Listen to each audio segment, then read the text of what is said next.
Di balik setiap anak, terdapat potensi luar biasa yang menunggu untuk dikembangkan.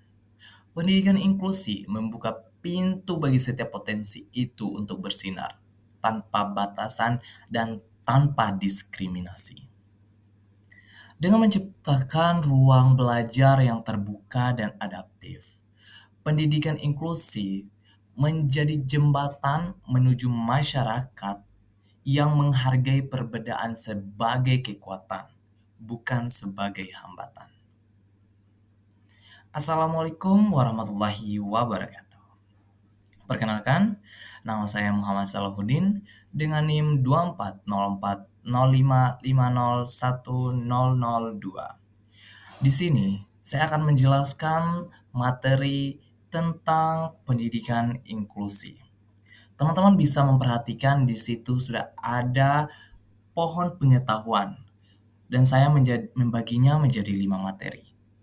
Ada Index for Inclusion, ada kebijakan internasional, ada bentuk penyelenggaraan pendidikan, terus ada kebijakan nasional, dan yang terakhir ada ragam disabilitas. Dan di situ di bagian akarnya, saya telah menjelaskan tentang definisi pendidikan inklusi. Untuk lebih jelas dan lebih detailnya lagi, saya akan menjelaskannya. Yang pertama, yaitu Index for Inclusion. Index for Inclusion adalah alat penilaian yang dikembangkan oleh Center for Studies on Inclusion Education atau CSIE di Inggris.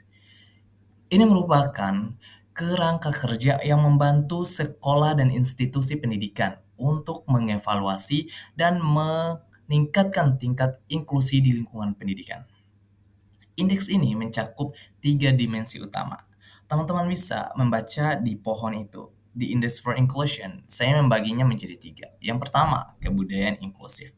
Bagaimana sekolah menciptakan suasana yang ramah dan mendukung bagi semua siswa. Jadi sekolahnya itu menciptakan suasana senyaman mungkin untuk bisa diakses oleh teman-teman semua. Selanjutnya, yang kedua ada kebijakan inklusif, yaitu kebijakan sekolah yang memastikan akses yang adil bagi semua, termasuk penyandang disabilitas. Jadi, semua siswa, baik yang memiliki hambatan maupun yang tidak mempunyai hambatan, mereka bisa mengakses semua pendidikan di situ. Bebas tanpa ada hambatan dan tanpa ada diskriminasi. Semuanya setara. Jadinya semuanya bisa masuk di dalam hal tersebut, bisa masuk di dalam kebijakan inklusi tersebut. Yang ketiga, ada praktik inklusif, yaitu implementasi sehari-hari seperti pengajaran yang adaptif dan dukungan ekstra. Jadi, di sini dia tuh menekankan lebih ke praktik. Dia tuh langsung mempraktikkan bagaimana seperti pengajaran yang adaptif. Dia tuh mencocokkan, menyesuaikan dengan apa yang memang dibutuhkan oleh anak tersebut. Supaya anak itu bisa berkembang dengan intervensi yang telah diberikan oleh gurunya dengan hambatan yang dimiliki oleh anaknya. Itu penjelasan saya tentang Index for Inclusion. Selanjutnya ada kebijakan internasional.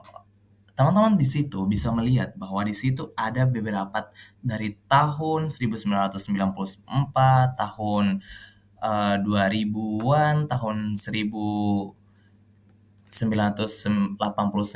bahkan ada SDGs juga.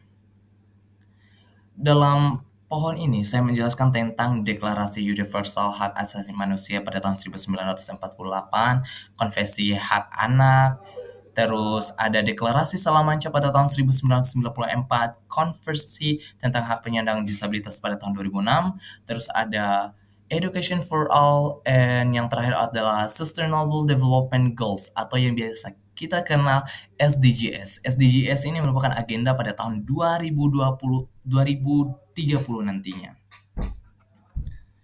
Jadi, di dalam kebijakan internasional ini, dia menjelaskan bahwa semua anak berhak belajar di sekolah reguler bersama teman sebayanya. Jadi, negara itu harus menyediakan akomodasi yang layak, benar-benar layak, dan kurikulumnya itu fleksibel supaya bisa diakses oleh semuanya, baik anak yang normal maupun anak yang disabilitas. Dan dukungan individu itu sangat penting sekali. Bahkan ketika di suatu lingkungan, harus ada dukungan masyarakat. Masyarakat itu harus bisa mendukung, bukan menjadikan mereka itu jelek ataupun bahkan membuli mereka. Itu salah sekali. Jadi, mereka itu harus didukung karena mereka mempunyai potensi untuk berkembang, mereka mempunyai kemampuan untuk berkembang, mereka mempunyai bakat yang tidak kita ketahui, tetapi ketika mereka diberikan dukungan, mereka akan mampu untuk berkembang. Selanjutnya, itu pendidikan inklusif ini dipandang sebagai hak asasi manusia dan fondasi keadilan sosial Indonesia. Indonesia itu menindaklanjuti komitmen internasional melalui berbagai regulasi seperti pada Undang-Undang 1945 Pasal 31 Hak Pendidikan untuk semua warga negara, terus ada Undang-Undang Nomor 20 Tahun 2003 tentang Sisdiknas, terus ada Permendiknas Nomor 70 Tahun 2009 tentang pendidikan inklusif, dan Undang-Undang Nomor 8 Tahun 2016 tentang penyandang disabilitas. Ini adalah merupakan kebijakan nasionalnya, teman-teman. Teman-teman bisa lihat pada tahunnya itu juga saya telah menuliskan tentang kebijakan nasionalnya, ada tahun-tahunnya dan juga itu tentang apa aja sih. Jadi kebijakan nasional ini dia tuh lebih menjelaskan tentang sekolah reguler itu wajib menerima peserta didik berkebutuhan khusus. Jadi, teman-teman yang berkebutuhan khusus tidak hanya harus sekolah di SLB, tapi bisa juga sekolah di sekolah reguler. Dan itu sudah diatur di dalam undang-undang. Harus ada namanya anak-anak berkebutuhan khusus atau anak-anak difabel.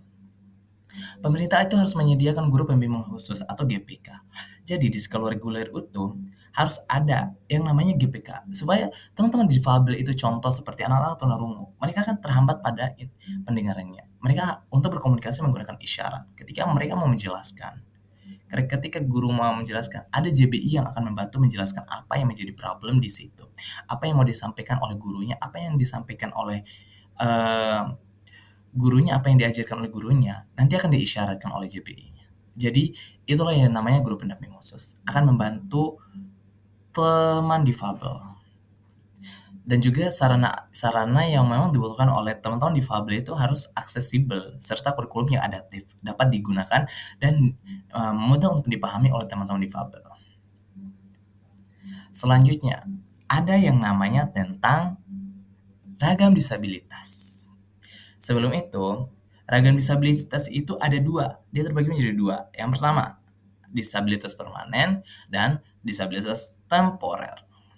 Sebelum itu, saya akan menjelaskan terlebih dahulu, apa sih itu disabilitas permanen? Kalau disabilitas permanen itu adalah kondisi yang cenderung menetap seumur hidup dan memerlukan adaptasi jangka panjang untuk anak tersebut. Nah, jadi disabilitas permanen ini memang sudah dari lahir mereka bakalan tetap seperti itu. Contohnya seperti anak tunadaksa, terus ada anak tunanetra, tunarungu, Down syndrome, bahkan disabilitas ganda. Nah, itu adalah contoh-contoh disabilitas permanen. Mereka sudah tuli, mereka tidak akan bisa lagi untuk mendengar.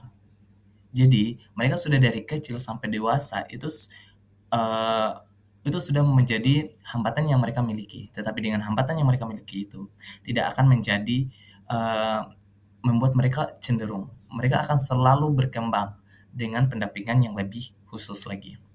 Selanjutnya, ada disabilitas temporer. Kalau disabilitas temporer itu, dia tuh kondisi sementara yang biasanya pulih dengan waktu, pulih dengan pengobatan, atau bisa saja melakukan rehabilitasi. Contohnya seperti kaki patah karena kecelakaan, tangan terkilir atau cedera otot, terus gangguan pendengaran akibat infeksi telinga, terus ada juga trauma psikologis ringan. Jadi, penyakit-penyakit yang seperti itu dia bisa disembuhkan.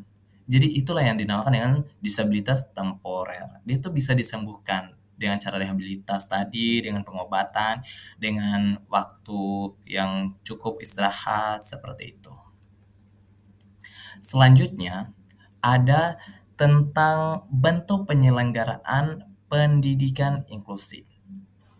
Bentuk penyelenggaraan pendidikan. Yang pertama, ada segregasi, ada integrasi, dan ada inklusi.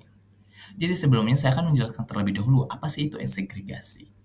Jadi, secara singkatnya tuh, segregasi itu dia memisahkan antara anak difabel dengan anak reguler. difabel itu dikhususkan di sekolah SLB. Contoh SLBC itu untuk tunagrahita, SLBD itu untuk tunadaksa, dan SLB lainnya. Sedangkan untuk anak reguler, mereka kan sekolah kan di sekolah umum, contohnya SMA, SMP, SD. Kalau anak-anak difabel, mereka akan sekolahkan di SDLB, SMPLB, SMALB. Itu contoh-contoh sekolahnya. Jadi segregasi itu lebih tepatnya itu dia memisahkan antara yang khusus dengan yang umum. Selanjutnya, yang kedua, ada integrasi. Dia tuh menempatkan bersama tapi belum sepenuhnya menyatu. Seperti itu. Yang ketiga, ada inklusi, menyatukan secara penuh dengan dukungan individual. Jadi semua teman-teman difabel itu bisa ikut juga sekolah di dalam sekolah reguler tersebut. Tetapi tetap harus ada pendampingannya. Harus ada dukungan individualnya supaya mereka mau terdorong untuk mau sekolah di situ juga, di sekolah-sekolah regulernya. Selanjutnya, kalau dari situ dari awalnya itu evolusi dari bentuk penyelenggaraan pendidikan itu dia evolusi dari segregasi, kemudian integrasi, inklusi. Jadi dia tuh mencerminkan perubahan paradigma pendidikan dari anak yang menyesuaikan diri dengan sekolah menjadi sekolah yang harus menyesuaikan diri dengan anak. Seperti itu. Selanjutnya ada tentang definisi pendidikan inklusi. Hal yang paling penting tidak bisa terlupakan.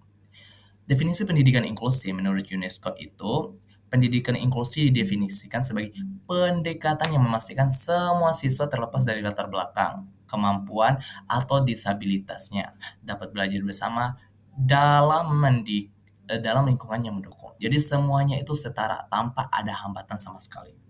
Selanjutnya, dalam Undang-Undang Dasar tahun 1945, pendidikan inklusi tidak secara eksplisit didefinisikan dalam undang-undang itu. Tetapi pada pasal 31 ayat 1, dia menyatakan bahwa setiap warga negara berhak memperoleh pendidikan. Dan ayat 3 menekankan pendidikan yang merata dan adil.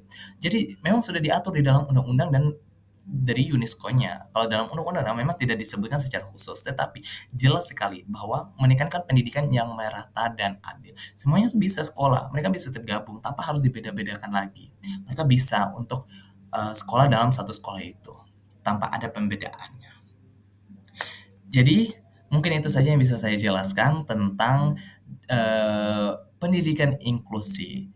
Dan saya mohon maaf apabila ada kekurangan dari penjelasan saya atau mungkin kurang sreg dengan penjelasan saya atau ada sesuatu yang tidak sesuai dengan penjelasannya saya, tolong mohon dimaafkan karena saya hanya manusia biasa.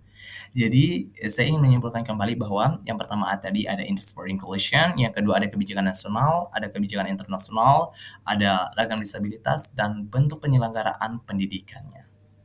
Mungkin itu saja yang bisa saya jelaskan. Terima kasih. Saya Muhammad Salahuddin. Undur diri. Wassalamualaikum warahmatullahi wabarakatuh.